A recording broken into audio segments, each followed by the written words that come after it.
औज़ुबिल्लाहिस्समीउल मिनश्शैतानिर्रजीम बिस्मिल्लाहिर्रहमानिर्रहीम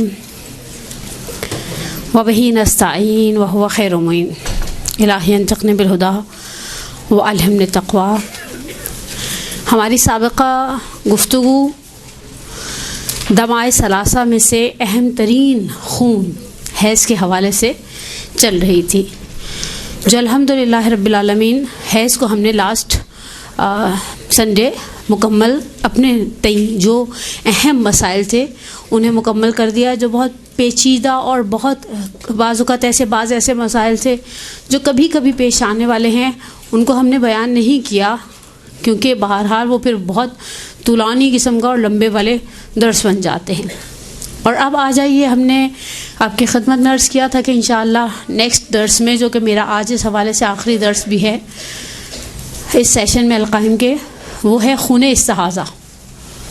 और ऑब्वियसली हर मोमिना, हर ख़ातून जो 30-35 साल की उम्र बहारें देख चुकी हैं, वो जानती हैं कि हैज़ के बाद सबसे ज़्यादा पेश आने वाला मसला इस्तिहाज़ा का मसला है। बहरहाल ये एक ऐसी चीज़ है जो गाए बगाए ख़वातीन को आरिज़ होती रहती है। सबसे पहले इस्तिहाज़ा के हवाले से कुछ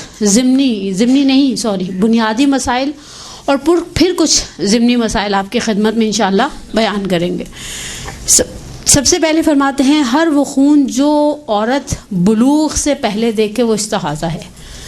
और हम सब जानते हैं कि बच्चियाँ 9 साल कमरी पूरे होने पर बालिग हो जाती हैं। फ़र्ज़ करें खुदा न खास्ता किसी इंसिडेंट की सूरत में, किसी परेशानी की सूरत में ये बच्ची 8.5 साल, पौने 9 साल में खून देखती है, अगरचे उसके अंदर शराइत पाई जाएँ, लेकिन फ़ुक़हा उसे खून हैज़ के तौर पर एक्सेप्ट नहीं करते।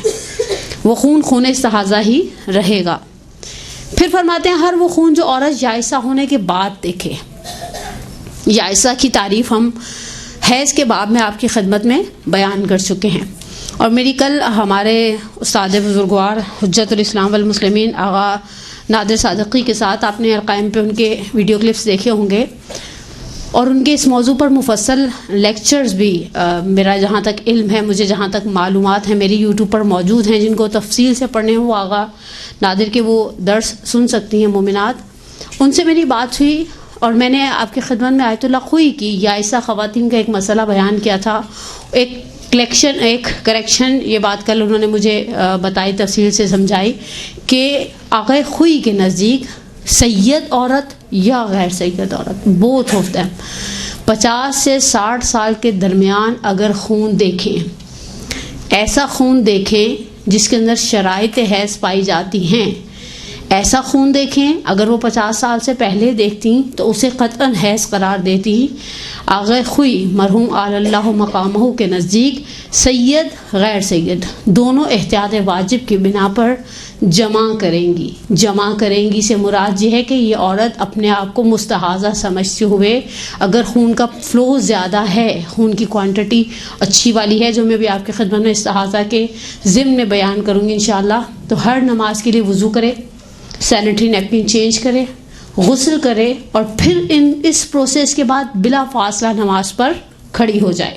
अगर ये मोमिना बिला फासला नमाज के लिए खड़ी हो जाती है और इस दौरान उसे ब्लीडिंग होती रहती है तो फ़िक़ही नुक्ते निगाह से इसकी नमाज सही है। लेकिन अगर इसने इसमें ब्रेक दे दिया, मसलन फ़ोन अटेंड करने चले गए, मसलन दरवाजे पर चले गए, मसलन कोई और काम करने लग गए और इस दौरान जिस्म से खून खारिज होगा, इसे ये पिछले अमाल दोबारा रिपीट करने पड़ेंगे। मसला क्लियर हो गया यहाँ तक? ये आयतुल्लाह खुई की उन मुक़ल्लिदात का मसला है, चाहे वो सैयद हों चाहे वो गैर सैयद हों, एहतियात वाजिब लगाई है मरहूम आयतुल्लाह खुई ने 50 साल से 60 साल के दरमियान। और ये बात हम पहले बता चुके हैं कि यहाँ 50 साल से मुराद 50 साल कमरी हैं, इंग्लिश के 50 ईयर्स नहीं है। और मैंने जैसे लास्ट आपसे कहा था कि हैज़ की उम्र आगे जा रही है, यानी हम देखते हैं मसलन 11 साल की बच्चियों को, 10 साल की बच्चियों को हैज़ आ रहा है, इधर से यास की उम्र भी इधर जाती जा रही है। मसलन अब 53, कल मुझे किसी ने 57 ईयर की मोमिना, जबकि वो सादात से ताल्लुक़ भी नहीं रखती, उन्होंने कहा उन्हें रेगुलर हैज़ आ रहा है। तो फिर मैंने उनको ये उनकी तकलीफ जानने के बाद उनकी खिदमत में ये मसला बयान किया। बस हर वो खून जो याइसा होने से के बाद देखेगी औरत, वो उसे इस्तिहाज़ा करार देगी। फिर फरमाते हैं वो खून जो 10 दिन से कम है, चाहे दुनिया भर के डॉक्टर तराजू के एक पलड़े में खड़े हो जाए और कहें कि ये हैज़ है, ये आपकी साइकिल है, ये अब आपको हर महीने ऐसे ही आएगा, फ़क़ी इसे हैज़ करार नहीं देता। और मैंने सबसे पहले दर्स में आपकी खिदमत में मिसाल दी थी माइनर थैलेसीमिया की पेशेंट्स या जो एनीमिक हैं ऑलरेडी। हमारे पाकिस्तान में ये ख़वातीन में खून की कमी का प्रॉब्लम पाकिस्तान उन ममालिक में आता है जहाँ बहुत ज़्यादा है, शायद हमारी डाइट ऐसी है, शायद हमारा लाइफस्टाइल ऐसा है। फिर फरमाते हैं कि वो औरत जो 10 दिन के बाद खून देखेगी वो भी इस्तिहाज़ा है। मिसाल के तौर पर जी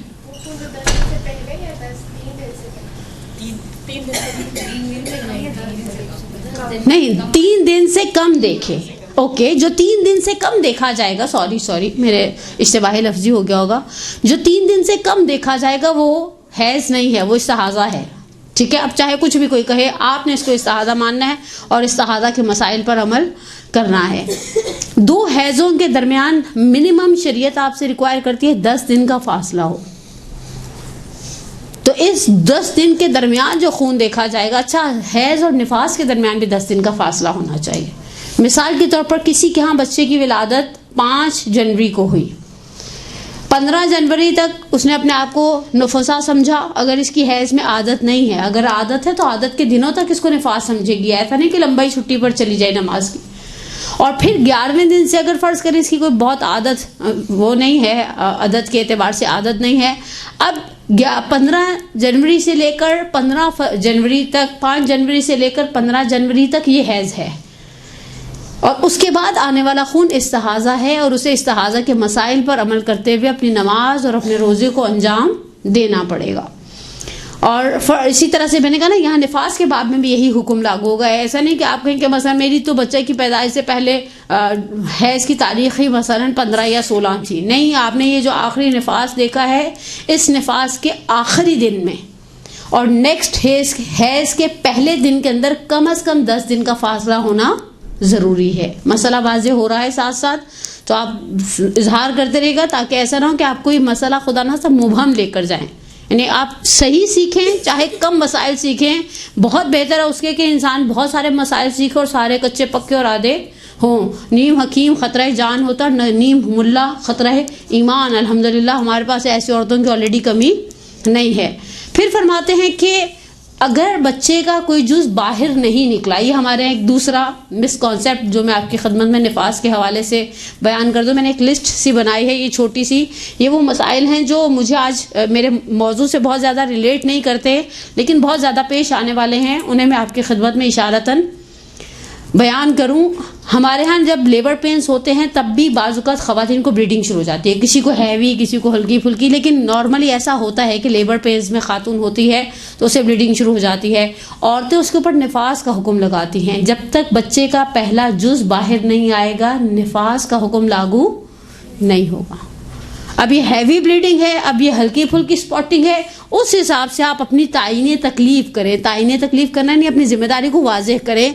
फ़र्ज़ करें प्रेशर के साथ अच्छी वाली हैवी ब्लीडिंग है तो इस सूरत में ये औरत मुस्तहाज़ा कसीरा हो जाएगी।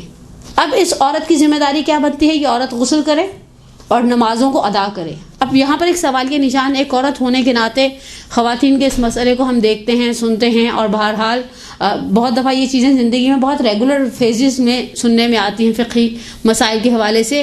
पहली बात खड़ी होती है कनोला लगा होता है हाथ पर। अच्छा, आप में से मुझे नहीं पता, कुछ चेहरे ऐसे जो मैंने लास्ट सेमेस्टर में भी देखे थे, अगर किसी के हाथ पर कनोला लग जाए और स्पेशली जो लेबर पेन वाला कनोला, ये अब ये चलेगा 2-3 दिन जब तक आप हॉस्पिटल में हैं। हॉस्पिटल से डिस्चार्ज होने से पहले नॉर्मली प्रैक्टिस में यही चीज़ है, वो आती है पैरामेडिकल स्टाफ की एक आंटी, आपका वो वाइप करती है और कनोला निकाल कर ले जाती है। इस कनोला के साथ आप वुज़ू करेंगे या कुछ और? जबीरा। कुर्बान हो जाऊं जबीरा के मसाइल पर। कैसे जबीरा है? हड्डी टूटी हुई है हमारी, जख्म है, 1 मिनट, जख्म है, फोड़ा है, हड्डी टूटी हुई है, बस जबीरा क्या है? जबीरा की डेफिनेशन पट्टी है, देखें जबीरा वो बैंडेज है, वो एक टेप लगा देते हैं ना कनोला को मेंटेन रखने के लिए, वो घुसा कर चली जाती हैं आंटी जी, टेप लगा कर चली जाती हैं, बैठे रहे आपको गाहे बगाए आगे इसके अंदर ड्रिप बाजुकत या इंजेक्शंस लगाए जाते हैं। ये देखिए ये चीज़ वो है जो प्रैक्टिस में आती है। और इस हवाले से मैंने बड़े दीनदार लोगों के बड़े गलत फ़िक़ही मसाइल देखे हैं हॉस्पिटल में। यानी मेरी ख्वाहिश है आप अपने टीचर से कहें, आपको किसी अच्छे फ़िक़ह माहिर टीचर को बिठाकर हॉस्पिटल के अंदर जो शख्स अटेंड कर रहा है किसी पेशेंट को, उससे बताया जाए कि ये जो बिस्तर पर पड़ा है इसे नमाज कैसे पढ़वाई जाएगी। हमेशा तो ऐसे मामलात नहीं होते कि आपकी नमाज की माफ़ी हो जाए। बस किसी का यूट्रस रिमूव हुआ है, बहुत ब्लीडिंग हो रही है यूट्रस के रिमूव होने के बाद, अब यूट्रस ही नहीं रहा तो हैज़ का तसव्वुर भी नहीं रहा। अब ये जो खून आ रहा है इस खून पर कौन से काम लागू होंगे? इस बेचारी बिस्तर पर लेटी हुई औरत को, जिसे कुछ घंटों के लिए शायद खड़े होना, कुछ घंटों के लिए स्पेशली सर्जरी के बाद इमीडिएट ये चलने फिरने के काबिल नहीं रहती। कुछ घंटे का टाइम दिया जाता है, उसके बाद आपको कहा जाता है आपको टहलाया जाए, आपको वॉक कराया जाए। लेकिन इस खातून की या इस फर्ज के ना खुदा सा घर का कोई मर्द अल्लाह ना करे, दोनों सूरतों में अल्लाह ना करे, लेकिन औरतों की चूंकि खुशी के मौक़ों पर भी ऐसे बिस्तर पर पड़ना होता है तो हमने ख़वातीन के बाब में नहीं कहा कि अल्लाह ना करे। मसलन बच्चे की पैदाइश के मौके पर वो इसी तरह से जाकर अच्छा वाला आराम फरमा लेती हैं हॉस्पिटल के अंदर। लेकिन ये जो मैं फ़र्ज़ करें अटेंडेंट हूँ और मेरे सामने एक ऐसा पेशेंट है जिसकी तकलीफ़, जिसका हॉस्पिटलाइज होना उसकी नमाज की छुट्टी के मुतरादिफ नहीं है, तो मुझे इसको नमाज पढ़ानी कैसे पढ़ाऊँ? कोई ना कोई तो शरीयत ने हल रखा है ना। बाज़ हॉस्पिटल्स में आपको बेड को इतनी भी हिलाने की इजाज़त नहीं देते कि आप कहीं रूबे क़िबला कर लें, और उसमें कमाल है कि बाद लोग गलत रूबे क़िबला लिटाकर पेशेंट को नमाज पढ़ाते हैं। वो मेरा मौजू नहीं है, मुझे उधर जाना भी नहीं है। लेकिन ये जो कनोला लगा है आपने जबीरा कैसे कह दिया? मुझे कुछ आशना चेहरे नज़र आ रहे हैं जिनको पता है कि मेरा मिजाज है, मैं गाहे बगाए। मैंने कल मजलिस में रात को सवाल देकर आगे चली गई कि इमामा से बीबी के बच्चे कैसे मानूस थे, तो फ़िक़ही दर्स है। अगर इस पट्टी को बरतरफ करना, इतनी ये पट्टी से मुराद वो बैंडेज, जो टेप जो आपको कनोला की सूरत में लगाई गई है, ऐसी मुशक्क़त का सबब है कि जो नौअन नहीं सही जाती। बाद लोग तो वेन्स ही बड़ी मुश्किल से मिलती हैं। आपने देखा वो बेचारी घुसाती हैं, निकालती हैं, नहीं मिल रही, वो आधा हाथ छलनी करती हैं तो कहीं जाकर वो कनोला लगता है। अगर ऐसा है तो यहाँ पर उसकी जिम्मेदारी जबीरा नहीं बनेगी, तयम्मुम बनेगी। तयम्मुम सीधा सीधा, जबीरा ही देखिए ना ये हड्डी टूटी है, ना ये जख्म है, ना ही फोड़ा है, यहाँ पर एक टेप है। और ये टेप पट्टी नहीं है, ये बैंडेज नहीं है कि आप कहेंगे मतलब मेरी हड्डी को सहारा देने के लिए बैंडेज दिया गया। ये इस करोला को मेंटेन रखने के लिए लगाया गया। आज़ाए वुजू पर ऐसा माने लग जाए जिसे बरतरफ करना बहुत मुश्किल हो जाए, बाज़ सूरतों में नामुमकिन हो जाए, हरज और मुशक्क़त का मसला पेश आ जाए, तो वहाँ पर वुज़ू जबीरा की ज़रूरत नहीं होती। वहाँ ऑटोमेटिकली शरीयत आपके लिए तयम्मुम का ऑप्शन छोड़ देती है। लेकिन बहरहाल बच्चे की विलादत से पहले बहने वाला खून, जब तक बच्चे का कोई जुज़ बाहर नहीं निकला, ये खून हैज़ का निफास का हुक्म नहीं रखता, ये इस्तिहाज़ा है। यूट्रस के रिमूव होने के बाद वाला खून, ये देखिए ये चीज़ें वो है जो बहुत प्रैक्टिस में आती, हम सुनते हैं। ऐसी बात नहीं कि आप कहेंगे जो आपने मिसालें दी दर्स में तो हमने कभी आज तक सुनी ही नहीं है, ऐसा नहीं है। बहरहाल ये सारी चीज़ें हमारे साथ मुआशरे के अंदर पेश आती हैं। ये इस्तिहाज़ा के मसाइल हैं। और फ़र्ज़ करें अगर वो खातून ऐसी हैं कि जिनको कनोला भी लग चुका है और जिनकी ब्लीडिंग का बहुत प्रेशर भी बहुत ज़्यादा है और खुदा न खास्ता खड़े रहने की बाज़ औक़ात बहुत शदीद तकलीफ़ की वजह से हिम्मत भी ना, खूब बैठ के नमाज़ पढ़ें, बैठ के नमाज़ पढ़ें, लेकिन अपनी नमाज को पूरा करें। ये इस्तजाबत दुआ के ये अच्छे लम्हात होते हैं। इन लम्हात को गुनाह करके खुदा न खास्ता, आप सोचें खुदा हमें एक नेमत दे रहा है, औलाद की सूरत में बेटा दे रहा है, बेटी दे रहा है, हम उसका इस्तेक़बाल ही एक गुनाह के साथ कर रहे हैं। फिर हम क्या उम्मीद रखेंगे ये बच्चा आपके ख़ैर मुक़द्दस सरदवेली बनेगा? कभी भी नहीं, क्योंकि हमने उसका इस्तेक़बाल ही गुनाहों की सूरत हाल के साथ किया। लेकिन बहरहाल ये सब उसमें, अच्छा फ़र्ज़ करें वो गुस्ल नहीं कर सकती, अगर उसके ऊपर खून का इतना प्रेशर है तो भी शरीयत ने आपको सब्स्टिट्यूट दिया, आप तयम्मुम करें, तयम्मुम करें। अच्छा आपने वो जो हॉस्पिटल का पैरामेडिकल स्टाफ है, अगर आप उसे नैपकिन वगैरह चेंज करने का कहेंगे तो वो करेगी। हम पाक नहीं कर सकते, लेकिन नैपकिन को चेंज किया जा सकता है। पाक करना अगर हमारे लिए इतनी मुशक्क़त का सबब है कि हमारे लिए प्रैक्टिकली पॉसिबल नहीं है, लेकिन नैपकिन चेंज करने में तो कोई हमारे लिए हरज नहीं है। यानी जहाँ तक आप जा सकती हैं अपनी नमाज, अपने हिजाब, अपने वाजिबात को बचाने की खातिर शरीयत आपसे एक्सपेक्ट करती है आप वहाँ तक जाएं और अपनी इबादात और अपने वाजिबात और अपनी शरीयत की हिफाजत करें। एक सलवात पढ़े मोहम्मद वाले।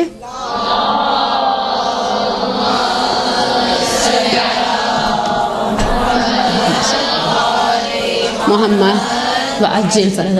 बहरहाल ये कुछ चीज़ें थी जो ज़िम्नन मैंने आपकी खिदमत में बयान की। अब आ जाएँ इक़साम इस्तिहाज़ा के हवाले से। फरमाते हैं इक़साम इस्तिहाज़ा से पहले एक दो जुमलों में कहते हैं अलाइम खून इस्तिहाज़ा। जैसे हमने हैज़ की अलामतों को आपकी खिदमत में बयान किया था। इस्तिहाज़न नौअन जर्द रंग का है, ठंडा है, बग़ैर दर्द और जलन के बाहर आता है और गाढ़ा भी नहीं है। अलबत्ता ये भी मुमकिन है, फ़ुक़हा फरमाते हैं कि कभी वो स्याह हो, सुर्ख हो, गर्म हो और गाढ़ा हो और दर्द और जलन के साथ जिस्म से खारिज हो। अलबत्ता अलाइम गालिबी इस्तिहाज़ा अलाइम गालिबी हैज़ के बरअक्स हैं, यानी वो जो जहाँ पर वो कहते हैं वो रेड होगा, वो मैरून होगा, वो गर्म होगा, वो गाढ़ा होगा, यहाँ कहते हैं वो येलो होगा, वो गाढ़ा भी नहीं होगा, वो दर्द और जलन के बग़ैर बाहर निकलेगा। अब यहाँ एक दूसरा सवाल, लिकोरिया हमारे मुआशरे का एक अलमिया, अब मुझे उसको वो जो डॉक्टर्स कहते हैं वो उन सब बातों से सरोकार नहीं है। बाज़ुक़ात अगर किसी के लिकोरिया का शेड येलो हो जाए तो क्या हुक्म लगाया जाएगा? आज मैंने आपका पहला फेज दे लिया, that's a blessing for me. आप नहीं कह सकते कि आप पिछले रिसाइटर को सुनकर बड़े बेचारे मासूम और मजलूम, बस आज वो टोकन ऑफ कर्टिसी नहीं है मेरे पास आपके लिए। ये आप अगर फर्ज करें, जो लोग देखें लिकोरिया के अंदर जो लोग सैनिटरी नैपकिन या लाइनर वगैरह इस्तेमाल करते हैं उनको पता है कि हमेशा उसका कलर वाइट या ट्रांसपेरेंट नहीं होता। तो क्या फ़िक़ही नुक्ते निगाह से आप उसके ऊपर इस्तिहाज़ा के काम लागू करेंगे? नहीं। लेकिन कब नहीं करेंगे ये आपकी खिदमत में मैं बयान करने के लिए बुलाई गई हूँ। अगर डॉक्टर कहे कि इसके अंदर ब्लड के सेल्स नहीं हैं, नॉर्मली येलो कलर इन्फेक्शन की अलामत भी होता है। बस जिस तरह फर्ज करें खुदा सा मेरे यहाँ पर ज़ख्म हो जाए और खून निकले, एक पीप निकले, दो खून निकलेगा वो नजिस है। पीप निकलेगी अगर उसके साथ खून की आमेजिश नहीं है तो वो नजिस नहीं है। मुसलमान अल्हम्दुलिल्लाह रब्बिल आलमीन, तो मुसलमान की रतूबतें सिवाय उन ऐने नजिस रतूबतों के पाक हैं। थूक, आँख, पसीना, आंसू ये सब पाक है ना। तो इसी तरह से अगर उसके अंदर खून की आमेजिश नहीं है तो बस वो पीप पाक है। अगर फर्ज करें डॉक्टर कहती है कि ये इन्फेक्शन है, और नॉर्मली गायनाकोलॉजिस्ट यही कहती हैं कि जिनके साथ ऐसा प्रॉब्लम होता है और नॉन इसी तरह के जुमले सादर करते हैं कि इन्फेक्शन है, तो बस ये जो डिस्चार्ज हो रहा है ये मुब्तिल वुज़ू भी नहीं है। इसने आपके वुज़ू की सेहत पे भी कोई असर नहीं डालना, इसने आपके तहारत की सेहत पे कोई असर नहीं डालना। आप पाकीज़ा औरत की तरह अपना जैसे नमाज में पढ़ रही थी वैसे ही अपनी नमाज को अदा करती रहेंगी। अब फरमाते हैं, इसके बाद फरमाते हैं कि इस्तिहाज़ा की 3 अक़साम हैं। सबसे पहली किस्म इतना कि अगर रुई रखे औरत अपने इंदाम नहानी में तो रुई की सिर्फ ऊपरी सतह पर खून हो। अच्छा कितनी देर रखे? बाद लोग रख कर चले जाते हैं, आटा गूंद के वापस आते हैं। नहीं, आपने कुछ लम्हे रखना है। हमारे यहाँ कुछ बेसिक्स कॉन्सेप्ट के अंदर प्रॉब्लम है। उसका नतीजा क्या निकलता है? हम वही बात सोचते हैं, उसने वो तो तोजी में लिखा होता कुछ देर रखें। कुछ देर से मुराद ये नहीं कि आप जाएं और चावलों को दम लगा कर आ जाएं, उसके बाद आप बच्चे का पैम्पर चेंज करें और उसके बाद कहें, वो तो भर जाएगी सारी की सारी। कुछ देर यानी कुछ सेकंड्स। और आपने देखा ये खून रुई की ऊपरी सतह पर है। बस जिसे हम, अगर हमारे पास जो फ़िक़ही मसाइल का ढेर आता है ना, सुबह उठते हैं तो व्हाट्सएप खोलते हैं तो इतना तादाद में सवाल मौजूद होते हैं। नॉर्मली कहा जाता है ड्रॉपिंग है, सिर्फ स्पॉटिंग है, यानी खून बहुत ज़्यादा क्वांटिटी में जिस्म से खारिज नहीं हो रहा। फ़ुक़हा इसे ड्रॉपिंग स्पॉटिंग कुछ नहीं कहते। फ़ुक़हा रिज़वानुल्लाह ताला अलैहिम अजमईन फरमाते हैं ये इस्तिहाज़ा कलीला है। और कलीला के अंदर औरत की जिम्मेदारी बनती है कि वो अपने पहला काम पहला हर नमाज से पहले, अच्छा ये जो काम करेगी अजान के बाद करेगी। ये काम 10:30 बजे या 11:30 या 12:30 बजे नहीं करेगी। 12:46 पर कराची में जोहर की अजान है। इस अजान के बाद इस मुस्तहादा की जिम्मेदारी बनती है सबसे पहले मरहले पर ये अपना इस्तिहाज़ा की क्वालिटी को चेक करेगी कि इस्तिहाज़ा कौन सा वाला इस्तिहाज़ा है, कलीला है, खुदाना सा मुतवस्सिता है, या वो कसीरा की तरफ बदल गया है। वो रुई रखेगी। रुई रखने के बाद कुछ लम्हों में उसे पता चल जाएगा कि भाई खून की क्वांटिटी कैसी है, ये कलीला है या मुतवस्सिता है या कसीरा। अब इसे पता चल गया कि ये कलीला है। अब इसके बाद नेक्स्ट ये जिस्म को पाक करेगी, वुज़ू करेगी, सैनिटरी नैपकिन रखेगी। सैनिटरी नैपकिन रखना इसलिए लाजिम है कि मुस्तहाज़ा की वाजिब जिम्मेदारी है कि हालत नमाज में उस खून को बाकी बदन और लिबास तक पहुंचने से रोके। और ये एक प्रॉपर तरीका यही है ना कि आप कुछ रखें ताकि ये खून कहीं और जिस्म के किसी और हिस्से को या किसी लिबास के बाकी हिस्सों को आलूदा ना करे। और इस काम को अंजाम देने के फौरन बाद नमाज पढ़ेगी। और अगर किसी की स्पॉटिंग भी ऐसी है कि हाँ नहीं स्पॉटिंग बीच में साथ हो रही है और फर्ज करें इन्होंने इसे कहते हैं इस्तबरा करना, चेक करना, अपने लिए आजमाइश करना, इन्होंने अपने आप को चेक किया, वुजू किया, जिस्म पाक किया, सैनिटरी नैपकिन रखा और बिला फासला नमाज पर खड़ी हो गई। इस दौरान अगर इनके जिस्म से खून के कतरात खारिज होते हैं तो उससे नमाज की सेहत पे कोई असर नहीं पड़ेगा। लेकिन अगर इन्होंने डिले कर दिया और इस दौरान जिस्म से खून का कतरा खारिज होता है तो फिर इस सूरत में उन्हें दोबारा से इन सारी जिम्मेदारियों को पिछली वाली अंजाम देना पड़ेगा। ये इस्तिहाज़ा कलीला की हर नमाज के लिए। अच्छा, एक ज़िमनी सा नुक्ता ये भी याद रखें, अगर इसने इस ज़ोहर के बाद नाफिला पढ़नी है, इसे नाफिला के लिए अलग वुजू करना पड़ेगा, अलग जिस्म पाक करना पड़ेगा। और अगर नाफिला के बाद फर्ज करें कोई ऐसी नमाज पढ़नी है, बाज़ लोगों को अल्हम्दुलिल्लाह हमारी ख़वातीन इस बात में वाक़ई काबिल सिताइश है कि उनके अंदर इबादत का जज्बा है।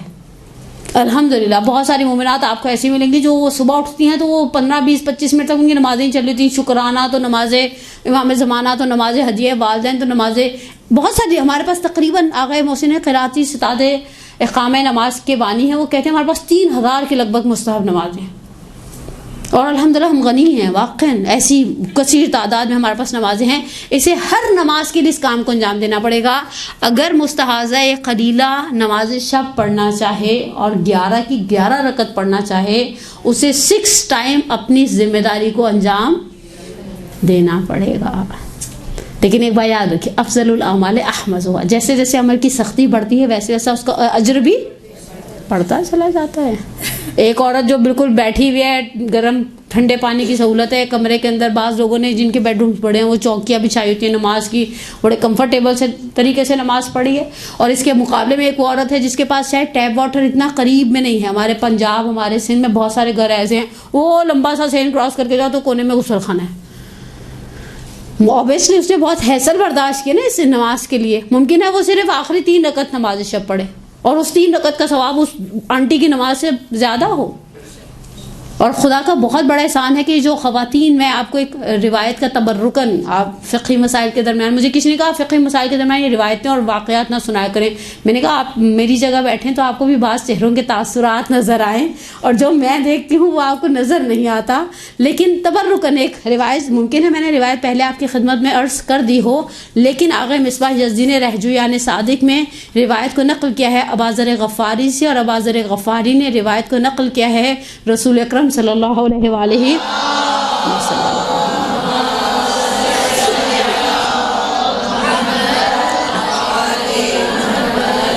वसल्लम। से कायनात में 4 मौके, उसके ज़ेल में एक रिवायत है, 4 मौके ऐसे जब खुदा इबादतें छुड़वा देता है मलाइका की। और ये जुमला मैंने अलकायम में पहले डैम कन्फर्म कहा है। मैंने बाज़ चीज़ें नोट डाउन कर लेती हूँ कि मैंने ये इस मदरसे में पहले बोली है ये बात, ताकि मुझे याद रहे और मैं सामने वालों के दिमाग की लस्सी ना बनाऊँ। ठीक है ना? अच्छा नहीं, लस्सी मुझे मेरी भी कोई बनाता तो मुझे मज़ा नहीं आता, तो मैं वो काम किसी के साथ क्यों करूँ कि सामने वाले को भी मज़ा ना आए। लेकिन औरत बेसिकली चाहती है कि उस पर फ़ख्र किया जाए। औरत बेसिकली चाहते, मसलन आप कभी किसी आंटी टाइप की खातून हो जो सीनियर सिटीजन होते हैं उनसे पूछे ना तो कहेंगी बस 28 साल बाद मान लिया ससुराल वालों ने तुम ग्रेट हो, मेरी तो सारी थकनी उतर गई। या कभी कभी मसलन अब्बा कह देते हैं कि I am proud of you, status पर भी आजकल के अब्बा तो सोशल मीडिया का ज़माना है डाल देते हैं कि I am proud of you, मेरी बच्ची ने वो काम किया, पूरे ख़ानदान में मेरा सर ऊंचा हो गया, मेरे बच्चे ने। अच्छा, ख़वातीन इस चीज़ में ज़्यादा सेंसिटिव होती हैं, लड़कों को इतनी टेंशन नहीं होती, वो बेचारों को हम पार्टी अरेंज करते हैं वो दोस्तों के साथ जा चुके होते हैं बोर्ड बेसन कुछ खाने के लिए। औरतें इस चीज़ में हसास होती हैं, हम चाहती हैं कि मसलन हमारे घर वाले हमें अप्रिशिएट करें, हम चाहते हैं एज अ टीचर हमें अप्रिशिएट किया जाए, एज अ स्टूडेंट हमें अप्रिशिएट किया जाए, एज अ बहू, एज अ बहन, एज अ बीवी, एज अ माँ, ऐसा कुछ भी हम चाहते हैं हमें अप्रिशिएट किया जाए। हम बेशक जनाब सैयदा कपड़ा दम भरते हैं, लेकिन हम वो सोच नहीं हमारी सल्ले अला मुहम्मद। कि युतइमून अत्ताअम अला हुब्बिहि मिस्कीनन व यतीमन व असीरा इन्नमा नुतिमु लिवजहिल्लाहि ला नुरीदु मिनकुम जज़ाअन वला शुकुरा। हम शुक्र मांगते हैं। तो जब इंसान अच्छा कभी कभी कोई नहीं करता तो हमें गुस्सा भी चढ़ जाता है, देखो इतना इनके लिए क्या है, फूट के नहीं दी कि अल्लाह भाभी आपकी बड़ी मेहरबानी, आप तो पूरी रात अस्पताल में मेरे सराहने खड़ी रही, ऐसे मुंह में गूंगे का गुड़ खाकर बैठी थी। हम शिकवा भी करते हैं ना कि हमारी शुक्रगुजारी नहीं की गई। परवरदिगार मलाइका की इबादत को रोक देता है। उनमें से एक मौका वो है जब कोई मोमिन बहुत थका हुआ होता है, नमाज शब के लिए खड़ा होता है और बेचारा सो जाता है सजदे में। जब वो सो जाता है तो खुदा मलाइका की इबादत को रोक देता है और कहता है यानी सुक्काना समावाती, ऐ मेरे आसमानों के साकिनीन, ऐ मेरे मलाइका गवाह रहना, ये बंदा वजसद हुआ नाइम और रूह हिंदी, इसका जिस्म सो रहा है, रूह इसकी मेरे पास है। इतना थका हुआ था फिर भी उठा, वो उठना इन्ना नाशियत लैलिही अशद्दु वतअन वक़वमु क़ीला। असल मसला तो ये, कराची में तो सर्दी नहीं है, सर्द इलाकों में रज़ाई से निकलना असल आर्ट है। सर्द इलाकों में मुझे याद है हम 90s में इस्फहान पहली मरतबा गए, उस वक्त इस्फहान -18 था और जिस मदरसे में हमें रोका गया था उस मदरसे में गैस, उस इस्फहान में गैस नहीं थी, यानी उस शहर के अंदर उस वक्त गैस नहीं थी। और जब हम बाहर जाते थे वॉशरूम फजर के वक्त, तो वो बाहर एक हौज था, तो मुझे वो शेख आजम का वाक़या याद आता था कि ऊपर बर्फ़ की तह तोड़कर उनकी वालदा कहा करती थी, मैंने मुर्तज़ा को इस तरह से दूध पिलाया कि बर्फ़ की तह तोड़कर पानी निकाला है, उस पानी से वुज़ू करने के लिए बड़ा जिगर चाहिए शेर जैसा। हम कहते थे काश कोई फ़कीह कान में आके कहते तयम्मुम कर लो, छोड़ो इस पानी से वुज़ू करने की ज़रूरत नहीं। और बात समझदार हमारी कराची की ख्वारान ऐसी थी, वो रात को, आपने मग्स देखे लोगों के कवर वाले, वो रात को सराहने रख के सोती थी, वो उसी से वुज़ू करूँगी, बाहर वाले पानी से वुज़ू। टैप वाटर जैसे होते थे, पहले मोमबत्ती जला के थोड़ी देर में गर्म किया जाता था, क्योंकि वो जो अंदर टैप वाटर के पानी होता था वो बर्फ़ बन जाता था और आप नलका खोलते थे पानी आता नहीं था। हमने ऐसी कोई मुशक्क़त खुदा की खातिर अंजाम नहीं दी, बस हम दें इस्तिहाज़ा कलीला या कसीरा या मुतवस्सिता।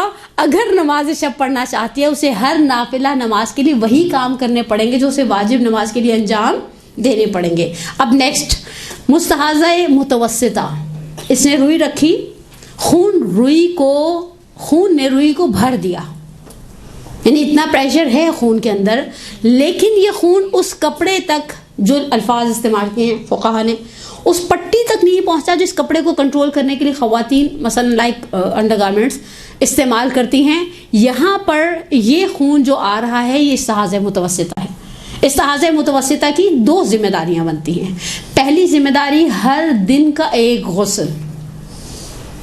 अच्छा, हर दिन के गुस्ल से मुराद आप हरगिज़ ये ना लीजिएगा कि 5 नमाजों के लिए गुस्ल, ये हैज़ का तफकीक का मसला नहीं है। फ़र्ज़ करें कोई मोमिना, किसी मोमिना के यहाँ आज दोपहर 2 बजे इस्तिहाज़ा मुतवस्सिता हो गया और अब उन्होंने आज ज़ुहर असर अल्हम्दुलिल्लाह पढ़ चुकी थी।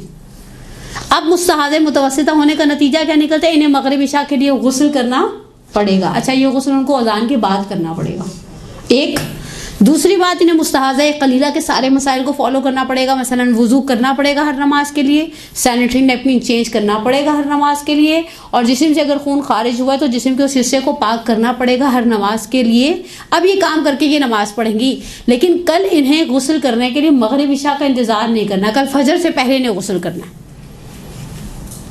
कल फजर से, अच्छा ये गुस्ल किया जाएगा फजर की अदान के बाद, क्योंकि दिन का एक गुस्ल है, यानी इस्तिहाज़ा मुतवस्सिता के लिए दिन का एक गुस्ल है। और फ़र्ज़ करें खुदा न खासा किसी की फजर अल्लाह ना करे क़ज़ा हो जाए, तो फिर इस सूरत में उनको ज़ोहर असर के लिए करना पड़ेगा, लेकिन तीसरे दिन उनको उसी फजर के लिए गुस्ल को अंजाम देना पड़ेगा। और फिर हर नमाज के लिए उन्हें, हत्ता आप सोचिए, एक मिसाल दिया करते थे हमारे उस्ताद, फ़र्ज़ करें थोड़ी देर के लिए कि कुरान है, यहाँ हाथ लगाया, एक वुज़ू किया, इसके बाद मैं यहाँ हाथ लगाना चाहूँ तो मुझे दूसरा वुज़ू करना पड़ेगा। ठीक है, यहाँ तक तो मसला आपके लिए अल्हम्दुलिल्लाह वाज़े हो गया। अब आ जाए मुस्ताहाज़ा कसीरा। वो बेचारी, वो मैं उसको मजलूमा भी साथ साथ कहती हूँ, जिनको कसीरा होता है उनको पता है कि किस भाव पड़ती है, वाक़ई बहुत पैनिक हो जाती हैं ख़वातीन, स्पेशली ये जो 50 से 60 साल के फेज़ के दरमियान वाली ख़वातीन हैं, लेकिन शुरू के फेज़ में ब्लीडिंग भी बड़ी हैवी होती है, यानी अभी तक मेरे पास जितनी ख़वातीन ने मसला पूछा उन्होंने यही कहा कि ब्लीडिंग हैवी है। खैर हमने आखिरी की मुक़ल्लिदात को रुजू भी करवा दिया, हमने कहा एहतियात वाजिब रखिए, शुक्र करें फ़क़ीह ने आपके लिए एक दूसरा रास्ता रखा है कि आप रुजू कर सकें और बहरहाल अपनी जिम्मेदारियों को दूसरे मर्जे की तरफ रुजू करके अपने लिए थोड़ा एक रिलीफ टाइम निकाल सकें। मुस्तहाज़े कसीरा हर नमाज के लिए गुस्ल करेगी। अलबत्ता शरीयत ने उसके लिए एक सहूलत रखी कि अगर वो ज़ोहर और असर मिला कर पढ़े, यानी ज़ोहर और असर के दरमियान फासला ना डाले, तो ज़ोहर और असर के लिए एक गुस्ल काफ़ी है। फजर का तो एक हो गया ना, फजर के लिए वो गुस्ल करेगी, सैनिटरी नैपकिन चेंज करेगी, वुज़ू करेगी और जिस्म के ज़ाहिरी हिस्से को पाक करके बिला फासला नमाज पर खड़ी हो जाएगी। अब ज़ोहर असर का मसले में ऐसा नहीं, अगर वो ज़ोहर और असर को मिलाकर नहीं पढ़ती, मसलन बाज़ लोगों को आपने ऐसा देखा होगा वो ज़ोहर शुरू में पढ़ते हैं, असर थोड़ा लेट पढ़ते हैं, तो इसे ज़ोहर के लिए अलग गुस्ल करना है, वुज़ू करना है, जिस्म को पाक करना है, सैनिटरी नैपकिन रखना है, यानी पिछला सैनिटरी नैपकिन हर हाल में चेंज किया जाएगा। याद रखें फ़ुक़हा ने, मैंने पहले दर्स में आपकी खिदमत में बयान किया था, एक सुई की नोक के बराबर भी अगर ये खून है तो बहरहाल सिवाय एक आगा इस्तानी ने इस्तिस्ना करार दिया है, और वो भी सिर्फ मुस्तहाज़े कलीला के अंदर इस्तिस्ना करार दिया है। बाकी फ़ुक़हा ने कोई इस्तिस्ना नहीं दिया कि आप मसलन आप कहें कि भी तो मसलन इसे दोबारा रीयूज़ किया जा सकता है। नमाज की हालत में आप उसे दोबारा रीयूज़ करने का इख्तियार नहीं रखते, सिवाय आगा इस्तानी की मुक़ल्लिदात, सिवाय हालत इस्तिहाज़े कलीला वाली कि वो उस नैपकिन को दोबारा इस्तेमाल कर सकती है। अदरवाइज़ हर हालत में आपको सैनिटरी नैपकिन को चेंज करना है, चाहे उसके ऊपर 2 कतरे हों, चाहे उसके ऊपर इससे ज़्यादा क्वांटिटी में खून हो। अब मुस्तहाज़े मुतवस्सिता है, मुस्तहाज़े कसीरा हर नमाज के लिए गुस्ल करेगी। अलबत्ता गुस्ल, एक गुस्ल से वो ज़ोहर और असर मिलाकर पढ़ लेगी, लेकिन उसे असर के लिए कलीला के मसाइल पर अमल करना पड़ेगा। कलीला के मसाइल पर यहाँ इस्तिहाज़े कसीरा में अमल करने से मुराद सैनिटरी नैपकिन चेंज करेगी, ज़ोहर वाला सैनिटरी नैपकिन हटाएगी, असर के लिए निया रखेगी, वुज़ू करेगी, जिस्म के ज़ाहिरी हिस्से को पाक करेगी और फिर नमाज के लिए खड़ी होगी। अगरचे इस दौरान उसके जिस्म से मुसलसल खून खारिज होता रहे, अगर उसने इस प्रोसेस के और नमाज के दरमियान फासला नहीं डाला, नमाज की सेहत पे कोई असर नहीं पड़ेगा। ये 3 कैफियतें हैं मुस्तहाज़ा की, कलीला, मुतवस्सिता और बोले हैं कसीरा। ओके बोलिए बेटा।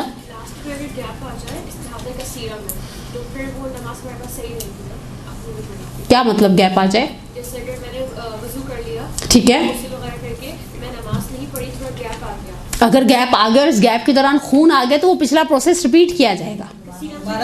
हाँ, दोबारा सारा प्रोसेस रिपीट किया जाएगा। असल मसला मुस्तहाज़ा को एक चीज़ जहन में रखनी है, उसकी इस प्रोसेस, देखिए नॉर्मली क्या होता है, जब ये मसला पता है घरों में इतना परेशान नहीं करता, ये मसला हमें पेश करते जब हम ज़ियारत पर जाते हैं, या मसला हम हज पर हैं, या मसला हम उम्रा पढ़ गए हैं। अब यहाँ पर आपका फ़र्ज़ करें घर में, तो आपने मसलन बाथरूम के पास ही करीब में पलंग कहीं कमरे में मुसल्ला बिछा लिया, आप नमाज पर खड़े हो गए, वहाँ पर आप कहाँ वुज़ू करते हैं? वुज़ू खानों में, ठीक। अब वुज़ू खाने कहाँ पर, नमाज की जगह कहाँ पर, ये बीच में फासला ऑटोमेटिकली आ गया। हत्ता अगर फ़र्ज़ करें आप वुज़ू के लिए घर से पानी की बोतल ले भी जाएं, वो जो हमारी बाज़ दोस्तें हज क्लासेस में स्प्रे वाली बोतल से वुज़ू शुरू सिखाती हैं और मुख्तसर वुज़ू सिखाए जाते हैं। मसला ये कि सिर्फ वुज़ू तो आपकी जिम्मेदारी नहीं बनता, आपको सैनिटरी नैपकिन चेंज करना है, आपको जिस्म के उस हिस्से को जहाँ से खून खारिज हो उसे पाक करना है। इसके लिए आप फिर मजबूरन वॉशरूम जाएँ, और ये वॉशरूम और ये यहाँ पर आकर नमाज पढ़ना, ये फिर आप वहाँ पर नमाज इस तरह से पढ़ नहीं सकते क्योंकि फासला आ जाएगा। वर्ष करें कभी घर में भी ऐसा हो जाता है, आप वुज़ू करके खड़े हुए, बेल बज गई, अब आप ये अभी आपने अल्लाह अकबर नहीं कहा तो ऑटोमेटिकली हम पलट जाएंगे ना उस चीज़ की तरफ। या फ़र्ज़ करें खुदा सा बच्चा पलंग से गिर गया, अल्लाह ना करे, ठीक है, या कुछ और कुछ, हम इंसान हैं, हम मुआशरे में रहते हैं, हम मरीख पर थोड़ी नमाज पढ़ने के लिए चले जाते हैं थोड़ी देर के लिए, कुछ भी हो सकता है। और कुछ नहीं तो घर के किसी ऐसे बड़े ने आवाज़ दे दी जिसे हम ये नहीं कह सकते कि ठहर के आती, ओके मैं आई, अब वो हमने वो सब कर दिया, अब वापस मैं दोबारा नमाज पढ़ने के लिए आई हूँ, तो ये जो वुज़ू था, जो सैनिटरी नैपकिन का चेंज करना था और ये जो जिस्म का पाक करना था, इसे दोबारा अंजाम दिया जाएगा और फिर नमाज पर खड़ा हुआ जाएगा। मसला यहाँ तक वाज़ेह हो गया?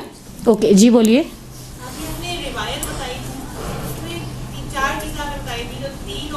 तीन और देखें, मैं 3 और बयान करूँगी तो मैं इस्तिहाज़ा कहाँ बयान करूँगी। 3 और, एक है कि वो जो शख्स मुस्तहब रोज़ा रखता है, नहीं ठहरे, 3 मकामात। इस वक्त मेरा जहन, मुझे इस्तिहाज़ा पढ़ाने दें, बाकी 3 चीज़ों की तरफ गई तो मेरा इस्तिहाज़ा ये का मौजू रह जाएगा। लेकिन वो 4 वाली रिवायत बहुत जज्बाब है। फिर कभी इंशाल्लाह ज़िंदगी रही आए तो आपको 4 की 4 सुना दूंगी कैफियतें, जहाँ खुदा मलाइका की इबादत को रोक कर फ़ख्र करता है। और दूसरा मुझे याद आ गया, अगर कोई किसी गायब के हक़ में दुआ करता है, कितना अच्छा। मतलब हम कभी किसी के बीमार के लिए दुआ करते हैं, वो वहाँ मौजूद नहीं है, तो खुदा मलाइका से कहता है देखो इसके अपने दिल में हाजत है। हम में से कोई भी ऐसा नहीं है जिसके दिल में हाजत। मैं तो रात को बीबी से कहा बीबी हाजतें लेकर आए हैं यहाँ पर, और बहुत सारी हाजतें, एक आध भी नहीं है, ढेर सारी। अल्हम्दुलिल्लाह ब्लेसिंग्स मांगते हैं हम खुदा से, रब्बि इन्नी लिमा अंज़लता इलैया मिन खैरिन फ़क़ीर। बहुत प्यारा जुमला हज़रत मूसा इब्न इमरान का। खुदा जो तू खैर नाजिल करता है ना, मैं फ़कीर हूँ उसके लिए। हम खैर मांगते हैं, तो जब हमने अपने लिए दुआ बाद में मांगी, हमने पहले मसलन फ़र्ज़ करें आप में से किसी ने कहा आप दुआ करवा दीजिएगा, हमने वहाँ बैठकर दुआ करवाई, आप नहीं हैं, आपकी गैर मौजूदगी में दुआ करवाई, खुदा ने मलाइका की इबादत को रोका और कहा देखो इसके अपने दिल में हाजत थी, लेकिन इसने उसे मुकद्दम किया जो यहाँ मौजूद नहीं है। ओके, बहरहाल इस्तिहाज़ा मुतवस्सिता, कलीला और कसीरा। अब इसके बाद आगे आ जाइए, इस जो चीज़ें मुस्तहाज़ा पर हराम हैं। और इस्तिहाज़ा कलीला के लिए गुस्ल वाजिब है। इस्तिहाज़ा कलीला सिर्फ मुब्तिल वज़ू है। इस्तिहाज़ा कलीला को फ़ुक़हा ने हदस असग़र की सेंस में रखा है। अलबत्ता एक फ़िक़ही मिसकॉन्सेप्ट हमारे अदबी और इल्मी हलक़ों में था, वो ये कहा करते थे कि फ़र्ज़ करें एक मोमिना ने ज़ोहर की नमाज़ पढ़ी, इस्तिहाज़ा कलीला है। इस्तिहाज़ा कलीला में कि कभी कतरा आ गया, बाज़ वक़्त दोबारा वो बाहर नहीं निकलता, बाज़ वक़्त ऐसा, ये चीज़ें प्रैक्टिस में आती हैं सुनने में। अब ये गई जाकर, इन्होंने वॉशरूम में जैसे ही वो सैनिटरी नैपकिन देखा वो वाइट है, उसके ऊपर खून का कोई कतरा वापस नहीं आया। अच्छा, अब इन्हें जिस्म का ज़ाहिरी हिस्सा पाक नहीं करना क्योंकि नजिस ही नहीं हुआ, लेकिन वुज़ू दोबारा करना है। एक मिनट, वुज़ू दोबारा करना है, इसलिए कि तौज़ीह की इबारत है इस्तिहाज़ा जबकि वो जिस्म से खारिज हो जाए। तो मैंने अपने उस्ताद बुजुर्गवार से, यही जिनका मैंने थोड़ी देर पहले नाम लिया, मैंने कहा आगा वो तो खारिज ही नहीं हुआ, कहा वो रहम से खारिज हो, जिस्म से खारिज होने की बहस नहीं है। तो फिर आपको वुज़ू तो दोबारा करना है, और वुज़ू दोबारा करके फिर अच्छे बच्चों की तरह नमाज पढ़नी है। जी बेटा, किसी खातून की नफास इस्तिहाज़ा कलीला में बदले और इस्तिहाज़ा कलीला से ही वो पाक हो जाए, ठीक है, 2 साल तक ना हो, जो दूसरा वगैरह हो जाते हैं, तो उसको इस्तिहाज़ा कलीला का गुस्ल तो करना बिल्कुल भी नहीं। कलीला के अंदर गुस्ल की ज़रूरत, देखिए फ़र्ज़ करें ये औरत थी जिनके यहाँ बच्चे की विलादत हुई, पहले मसलन 8-9 दिन तक इनको इस निफास रहा, ठीक है, उसके बाद बाज़ वक़्त क्या होता है, एक आध दिन का ब्रेक आया या 10 दिन इन्होंने निफास प्रॉपर देखा, उसके बाद इनको फिर से ब्लीडिंग हो रही है, लेकिन ब्लीडिंग की क्वांटिटी हमेशा बच्चे की विलादत के बाद 11वें-12वें दिन वो खून की क्वांटिटी नहीं रहती। हम सब ख़वातीन हैं, हम सब इस चीज़ को बहुत अच्छी तरह गहराई से समझते हैं। अब ये इस्तिहाज़ा कलीला चलेगी, इन्होंने निफास का गुस्ल कर लिया था, ठीक है, अब ये कलीला जब एंड होगा तो इनकी गर्दन पर कोई गुस्ल नहीं है, ये पाकीज़ा औरत की तरह सुकून से नमाज पढ़ें। लेकिन इन्हें ये इत्मीनान हासिल करने के लिए कि अब ये इस्तिहाज़ा कलीला नहीं रही, इन्हें अंदर से चेक करना पड़ेगा कि खून अंदर भी मौजूद नहीं है। ठीक, जी बोलिए।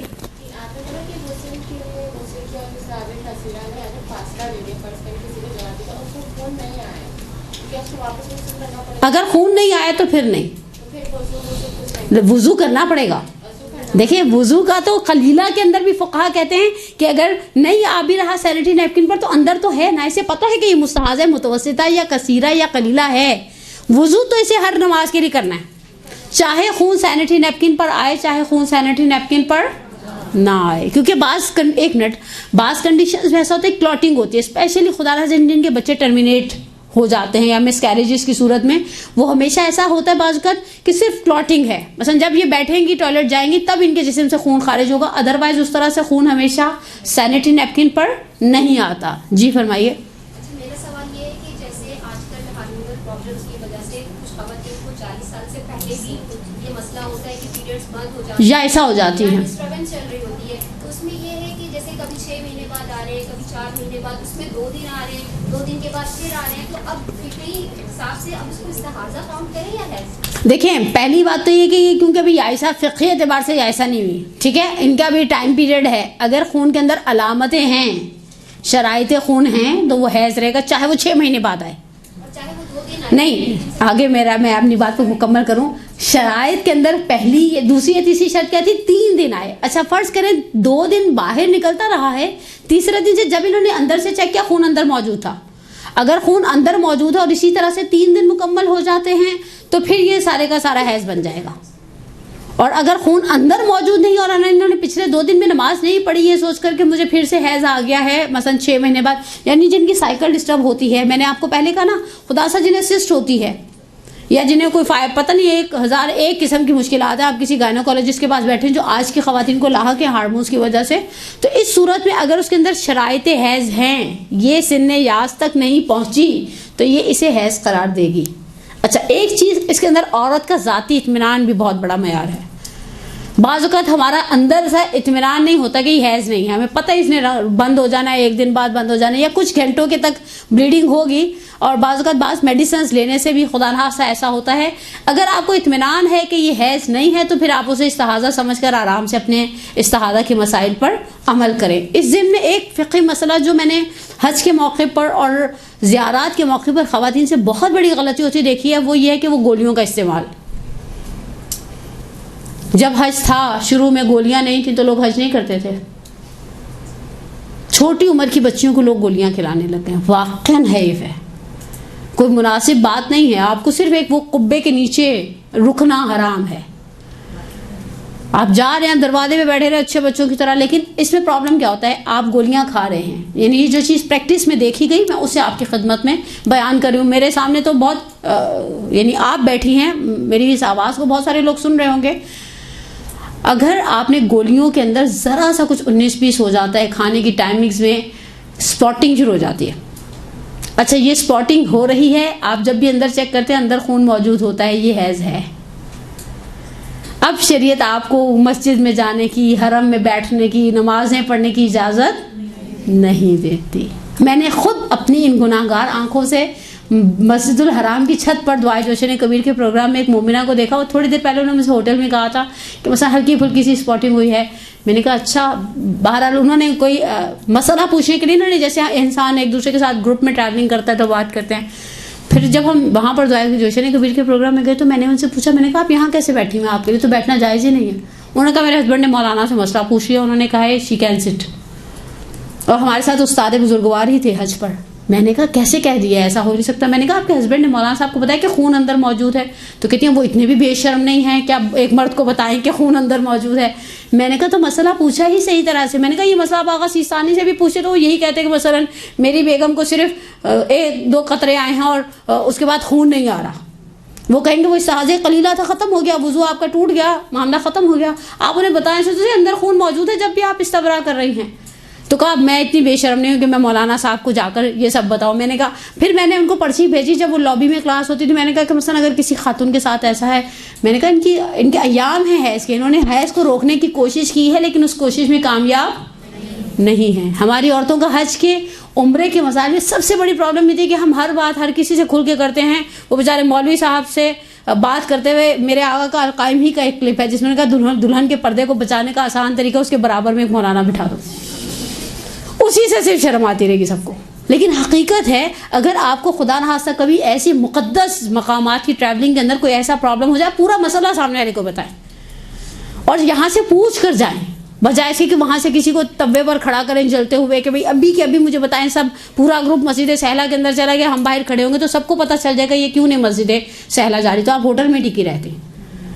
और ये मसाइल आपको पूछ कर जाने चाहिए थे ना, ये क्या वहाँ जाकर किसी के लिए भी ज़मीन को गर्म करेंगे भाई अभी के अभी बताएं और आपने नहीं बताया था तो मैं तो चली गई। नहीं, अगर खून अंदर मौजूद है फ़क़ी आपको मस्जिद में जाकर बैठने की इजाज़त नहीं देगा। ओके, अब आ जाएं मुस्तहाज़ा के मसाइल के हवाले से। फिर एक सवाल और अगर यही कंडीशन हो कि पता हो कि आपके मेंसेस की डेट क्या है और काफिले के जाने की भी वही डेट है, तो फिर अगर टैबलेट नहीं यूज़ की जाए तो फिर क्या किया जाए कि ज़ियारतें कर पाएँ? देखिए, ज़ियारती कर पाएँ, फ़र्ज़ करें मिसाल के तौर पर करबला के अंदर आप इमाम हुसैन की ज़री तक नहीं जा सकते, हरम के अंदर जाने में कोई मुमानियत, ज़री तक ना जाए। हज, एक मिनट, हज के अंदर शरीयत ने रिलीफ रखा है। जिन औरतों को हज के एन उस टाइम पीरियड के अंदर हैज़ आ जाना होता है जब आमाल मक्का अंजाम दिए जा रहे होते हैं, वो उस फेज के अंदर उनके पास एक चॉइस रखी जाती है कि बाज़ सूरतों में वो पहले कर सकती हैं एडवांस, बाज़ सूरतों में अगर वो एडवांस नहीं किया, उनका ऐसा था कि मतलब 2-3 दिन बाद आएगा। हमें हैसल से भी ख़वातीन को पहले हैज़ आ जाता है, कोई बड़ी बात नहीं है।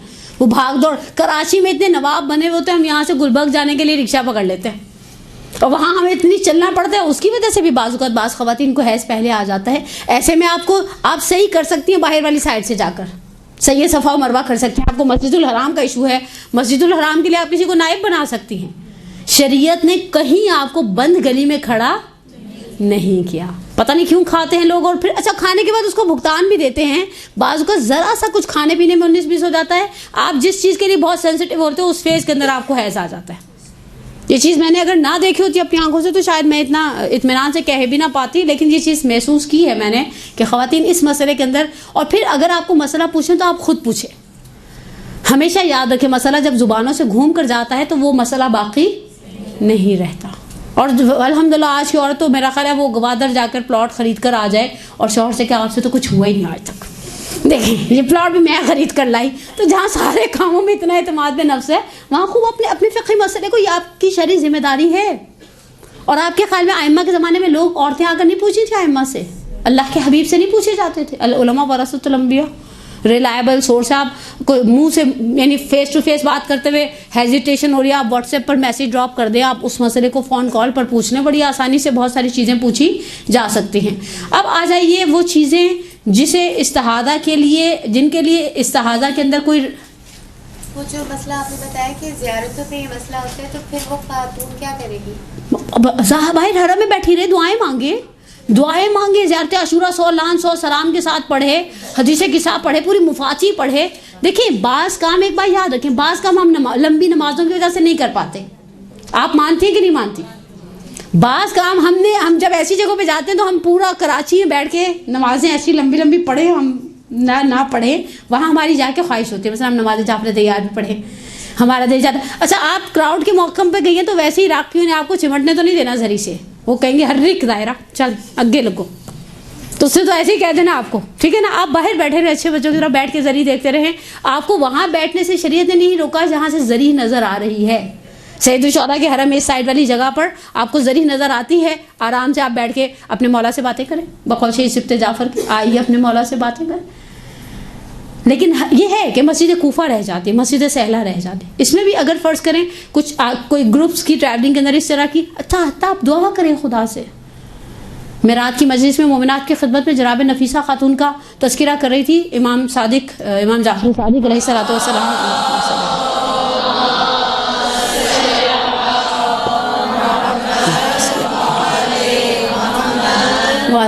इमाम सादिक की बहू थी इसहाक की ज़ौजा, इमाम अली मकाम ने इस कपल को मिस्र भेजा था दीन की तबलीग के लिए, और वहाँ पर उन्होंने अपने घर के बैक यार्ड में कब्र खोदी हुई थी। अगर आप इनका मुफस्सल तज़किरा पढ़ना चाहें तो अहसनुल मक़ाल में, जहाँ छठे इमाम की औलाद असहाब और आज़िम का तज़किरा, वहाँ इस खातून की तरफ इशारा है। वरना शेख ज़बीहुल्लाह महलाती ने रियाहीन शरिया में, अरबी की किताब है, फ़ारसी ट्रांसलेशन भी है इस किताब की, उसमें भी मुखद्दरा का, इस मुअज़्ज़िमा का तज़किरा किया है। उन्होंने अपने घर के बैकयार्ड में कब्र खोदी हुई थी, रोज़ उसमें बैठ के कुरान पढ़ती थी, 20 साल मौत का इंतज़ार हालत रोज़ा के साथ करती रही। आखिर में जब वो उनको मौत की पसीना पेशानी पड़ाया तो कनीज़ पानी लेकर आई, तो कहा वाही हो तुझ पर, मैंने 20 साल खुदा से चाहा कि मुझे हालत रोज़ा में मौत दे। यानी हम मांगे अहले बैत से, मसलन हमारी ऐसी सेटिंग हो जाए। देखिए हम तवस्सुल करते हैं इन ज़ाहिरी असबाब पर। एक हदीस कुदसी का जुमला बहुत प्यारा है, हमने बाज़ ऐसे अफराद को देखा जो बहुत परफेक्शनिज़म का शिकार होते हैं और बड़ी उसी परफेक्शनिज़म की मुँह खाते हैं। हज़रत मूसा के पेट में दर्द हुआ, उन्होंने खुदा से कोहे तूर पर कहा खुदा पेट में दर्द है, अल्लाह ने कहा फ़लाँ जड़ी बूटी खाओ ठीक हो जाएगा। मूसा अलैहि नबीना अफ़ज़लुस्सलातु वस्सलाम गए, वो जड़ी बूटी खाई, पेट का दर्द ठीक हो गया।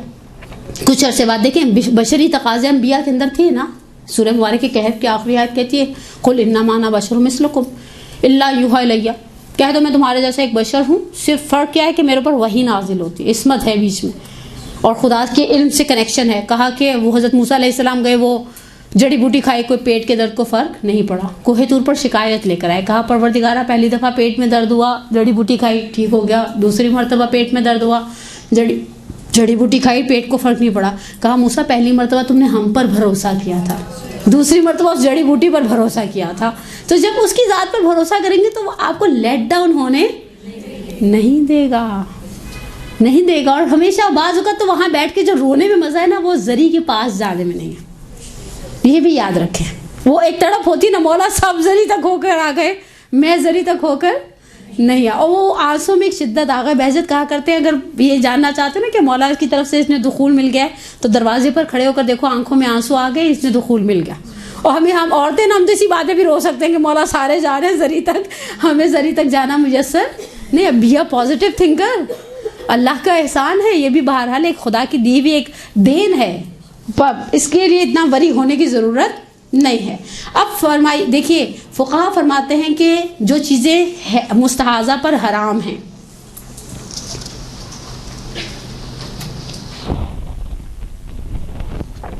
फरमाते हैं अगर वो मस्जिद में रुकना चाहे तो उस कसीरा में उसे गुस्ल करना पड़ेगा, रुकना चाहे।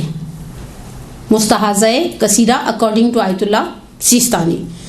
फिर फरमाते हैं खत्ते कुरान को छूने के लिए उसे हर दफ़ा वज़ू करना पड़ेगा, लेकिन शौहर के साथ ताल्लुकात कायम करने में किसी किस्म की कोई पाबंदी मुस्तहाज़ा मुतवस्सिता कसीरा और कलीला के लिए नहीं है। यानी वो आज़ाद है, वो मुखय्यर है, वो करना चाहती है करे, कोई कबाहत नहीं है। फिर फरमाते हैं मुस्तहाज़ा की ज़िम्मेदारियों में से एक ज़िम्मेदारी अपने इस्तिहाज़ा की हालत को समझना है। यानी इस्तिहाज़ा कौन सा वाला है, मुतवस्सिता है, कसीरा है, कलीला है, क्योंकि उसकी नमाज का दारो मदार इस इस्तिहाज़ा को समझना है। फिर उन कामों को अंजाम देना है जो नमाज के लिए वाजिब हैं, और उससे हद्दुल इम्कान वज़ू से पहले और गुस्ल से पहले और वज़ू और गुस्ल के बाद अपने खून के बाहर निकलने से, खून को बाहर निकलने से रोकना चाहिए। खून को बाहर निकलने से, मसलन कोई ऐसी, फ़र्ज़ करें मिसाल के तौर पर कोई ऐसी फ़र्ज़ करें कोई ऐसी टैबलेट है जिससे ब्लीडिंग थोड़ी देर के लिए हैं, ऐसी दवाइयाँ मार्केट के अंदर, तो वो इस तरह की किसी चीज़ का इस्तेमाल हालत नमाज में करे जिससे नमाज में खून कम से कम बाहर निकले, या अगर हो सकता है तो बाहर ही ना निकले। अगर वो इस चीज़ को कंट्रोल कर सकती है तो वो इस चीज़ को हालत नमाज में कंट्रोल करे कि उसका खून उस हालत नमाज की हद तक जिस्म से बाहर ना निकले। या फरमाते हैं कि अगर उसे पता है कि थोड़ी देर बाद वो पाक हो जाएगी, ख़त्म हो जाएगा ये इस्तिहाज़ा, आखिरी दमों पर है, तो फिर थोड़ा इंतज़ार करे, जब पाक हो जाए तब अपनी उस नमाज को अदा करे। और मुस्तहाज़ा मुतवस्सिता और मुस्तहाज़ा कसीरा आखिर में जब वो बिल्कुल पाक हो जाएंगी तो उन्हें एक गुस्ल अंजाम देना पड़ेगा। कलीला तो बेचारी जिसे कहना उसकी तो बड़ी आसाइश चल रही है, उसे कोई प्रॉब्लम नहीं है। अगर सिस्तानी फरमाते हैं इस्तिहाज़े में इस्तिहाज़े से रोज़े की सेहत पे कोई असर नहीं पड़ता। आपने रोज़ा रखना है, रखें, अल्लाह का नाम लें और परवरदिगार इंशाअल्लाह सबकी इबादतों को कबूल करे। और फिर आखिर में एक फ़र्क कि हैज़ के अंदर मिनिमम 3 दिन हैं और मैक्सिमम 10 दिन है।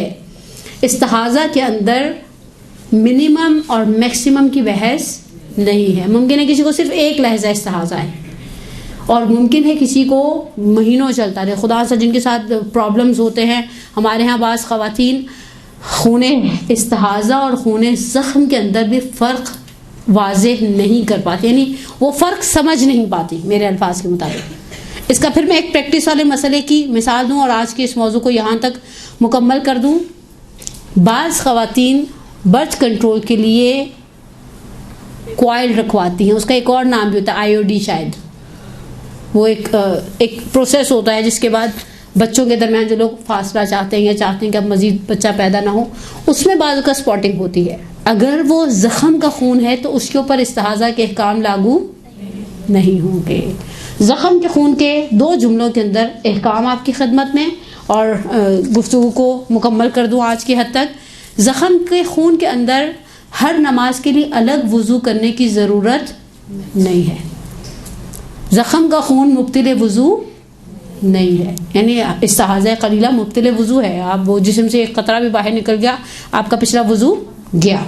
लेकिन इस्तिहाज़ा के अंदर ऐसा कोई इशू नहीं है, ज़ख़म के अंदर ऐसा कोई इशू नहीं है।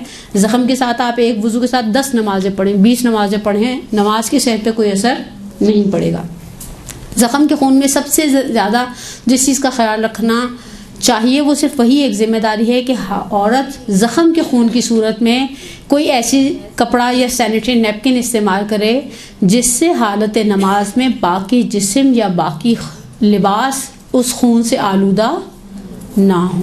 जैसे खुदा ना खास्ता ये जख्म का खून वैसे ही है जैसे खुदा सा बालों को पाइल्स का प्रॉब्लम हो जाता है, उसमें भी स्पॉटिंग होती रहती है, ब्लीडिंग हल्की फुल्की बाज़ लोगों का जब खुदा सा सीवियर होता है। अल्लाह ना करे कहीं और कोई ऐसा जख्म फोड़ा फिंसी निकल आए जिससे खून आहिस्ता आहिस्ता रिश्ता है, और वो रिसने वाला खून आपकी नमाज की सेहत पे असर नहीं डालता। सिर्फ आपकी जिम्मेदारी है कि उस खून को इधर उधर लगने से, इधर उधर फैलने से बचाएं, जो कि अल्हम्दुलिल्लाह इतना हमारे यहाँ ख्याल रखा जाता है। उस ज़ख़म को बैंडेज की जाती है या इस तरीके से उसे ट्रीट किया जाता है कि वो जब नमाज पढ़े होते हैं तो हमारे वो खून जो जिस्म से निकल रहा है ज़ख़म का वो बाकी आज़ा तक या नमाज के लिबास तक ना पहुँचे। मैंने यहाँ पर इसको मुकम्मल कर दिया। रहमतिक या अरहमर राहिमीन व सल्लल्लाहु अला मुहम्मद व आलिहि